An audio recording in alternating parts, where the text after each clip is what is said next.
Super പടം, കണ്ടിരിക്കേണ്ട പടം കേട്ടോ. ഇന്ദ്രൻ സാറിനും ജാഫ്ര കോമ്പോ എങ്ങനെ ഉണ്ടായിരുന്നു? കോമ്പോ അടിപൊളിയാണ്. പടം ഉണ്ടായിരുന്നു. ഇന്ദ്രൻസിൻ്റെയൊക്കെ കുറേ കാലത്തിന് ശേഷം നമ്മുടെ കോമഡി പാറ്റേൺ കാണുന്നത്. കുറേ സീരിയസ് കഥാപാത്രമാണ് അദ്ദേഹം ചെയ്തത്. അതൊന്ന് മാറിയിട്ട് നല്ലൊരു കോമഡി എൻ്റർടൈനായിട്ട് തന്നെ കാണാം. ഇത് നല്ല പടം, ഗംഭീര പടം, നല്ല പടം. സൂപ്പർ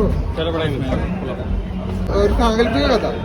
അത് അഭിനയിച്ചത് ഇപ്പോൾ ഇന്ദ്രൻസായാലും ജാഫർ ഇടുക്കിയായാലും, പിന്നെ ഇന്ദ്രൻസിൻ്റെ ജാഫർ ഇടുക്കിയുടെ കൂട്ടുകാരനായിട്ടൊരു പുള്ളി അഭിനയിച്ചത്. പുള്ളി നല്ല രസമായിട്ട് ചെയ്തതാണ്.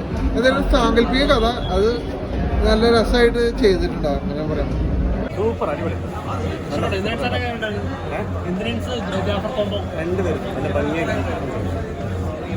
സൂപ്പർ പടമാണ്. നല്ല പടം.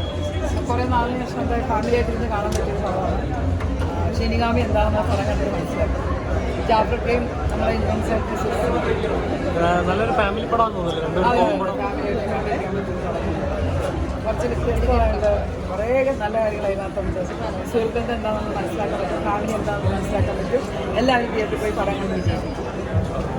നല്ല രസമുണ്ടായിരുന്നു. ഇന്നാണ് പടം കാണുന്നത് ഫുള്ളായിട്ട്. ഒരു ഫാമിലി എന്റർടൈൻമെന്റ്. എനിക്ക് പടം ഇഷ്ടമായി.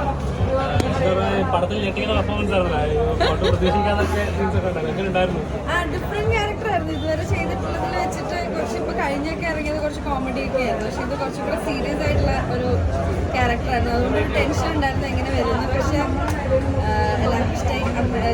ചിറ്റയൊക്കെ ഉണ്ടായിരുന്നു പടം കാണുമ്പോൾ. സോ ആൾക്കൊക്കെ ഇഷ്ടപ്പെട്ടു.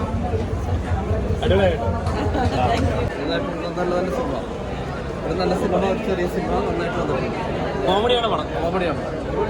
കോമഡിയുണ്ട്, സെന്റിമെന്റ്സ് ഉണ്ട്, ആക്ഷൻ ഉണ്ട്.